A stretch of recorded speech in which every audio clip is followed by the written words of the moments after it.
जैसे जैसे गर्मी बढ़ रही है वैसे वैसे सियासी पारा भी सर चढ़कर बोल रहा है। एक और भाजपा के जमशेदपुर लोकसभा सीट के प्रत्याशी विद्युत वरण महतो ने नामांकन कर दिया और ये दावा कर दिया कि इस बार जमशेदपुर सीट 5 लाख पार और इस बार वे हैट्रिक लगाने जा रहे हैं। वहीं दूसरी ओर इंडिया गठबंधन के प्रत्याशी समीर मोहंती लगातार प्रचार में जुटे हुए हैं। वहीं कांग्रेस में 35 साल तक वफादार सिपाही रहे जितेंद्र सिंह भी बागी हो गए हैं और निर्दलीय मैदान में कूद गए हैं। हालांकि जमशेदपुर लोकसभा सीट की सबसे दिलचस्प बात यह है कि यहां से अभी तक 2 बार से अधिक कोई भी सांसद नहीं चुना गया है।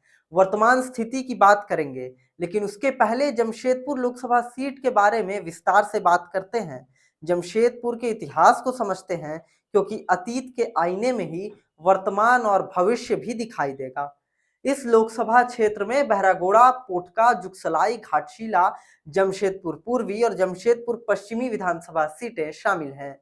इन 6 सीटों पर से 4 पर झामुमो, 1 पर कांग्रेस और 1 पर निर्दलीय विधायक हैं। 2019 के डेटा के अनुसार इस सीट पर कुल मतदाताओं की संख्या 11,44,226 है। कुल आबादी की बात करें तो 2011 की जनगणना के मुताबिक यहाँ की जनसंख्या 22,93,919 है। यहाँ की 44.44% आबादी गांवों में रहती है, वहीं 55.56% आबादी शहर में रहती है। एसटी समुदाय की आबादी 28.51% है। इस लोकसभा सीट पर सबसे पहले 1957 में चुनाव हुआ। कांग्रेस के महेंद्र कुमार घोष जीतकर संसद पहुंचे, लेकिन अगले ही चुनाव में यानी 1962 के चुनाव में भारतीय कम्युनिस्ट पार्टी के उदय शंकर मिश्र को जीत हासिल हुई और मजदूरों के शहर जमशेदपुर ने उन्हें जिताकर संसद भेजा। 1967 और 1971 दोनों ही बार जमशेदपुर लोकसभा सीट से कांग्रेस प्रत्याशियों ने जीत दर्ज की। 1977 और 1980 के चुनावों में जनता पार्टी के रुद्र प्रताप सारंगी लगातार 2 बार जीतकर सांसद बने। उसके बाद 1984 में मजदूर नेता गोपेश्वर ने कांग्रेस के टिकट से यहां से जीत हासिल की।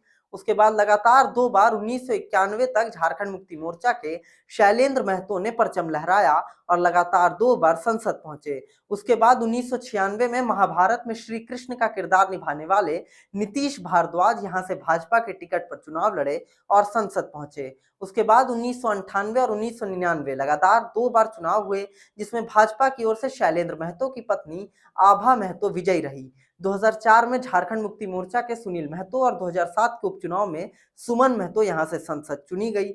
2009 में भाजपा के अर्जुन मुंडा यहां से सांसद पहुंचे। 2011 के उपचुनाव में झारखंड विकास मोर्चा के डॉक्टर अजय कुमार ने सीट पर कब्जा जमाया। उसके बाद लगातार 2 बार 2014 और 2019 के चुनाव में भाजपा के टिकट से विद्युत वरण महतो चुनाव जीते और अब तीसरी बार मैदान में है और हैट्रिक लगाने की बात उन्होंने कह दी है। यहाँ दिलचस्प बात यह है कि अभी तक जमशेदपुर लोकसभा सीट से कोई भी 2 बार से अधिक चुनाव नहीं जीत पाया है।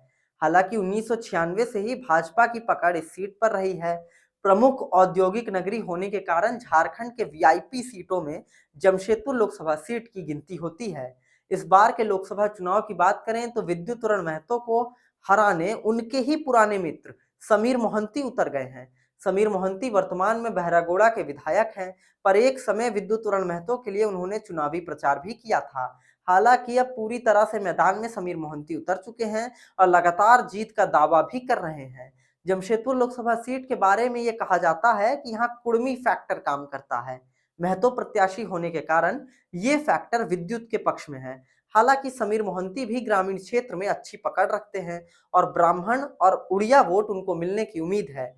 साथ ही जीएमएम के 4 विधायक होने के कारण समीर मोहंती की स्थिति जमशेदपुर लोकसभा चुनाव में मजबूत मानी जा रही है। अब देखना यह होगा कि विद्युत क्या पुराने रिकॉर्ड तोड़ पाएंगे, विद्युत हैट्रिक लगा पाएंगे या एकजुट विपक्ष उन्हें हैट्रिक लगाने से रोक लेगा। आपकी क्या राय है? आपको क्या लगता है जमशेदपुर लोकसभा सीट से कौन विजयी हो सकता है? आप कमेंट कर हमें बताएं और ऐसे ही तमाम खबरों के लिए, अपडेट के लिए बने रहे हमारे साथ।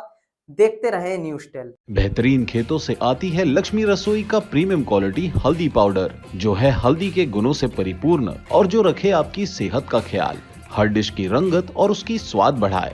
लक्ष्मी रसोई का प्रीमियम क्वालिटी हल्दी पाउडर आज ही घर ले आइए।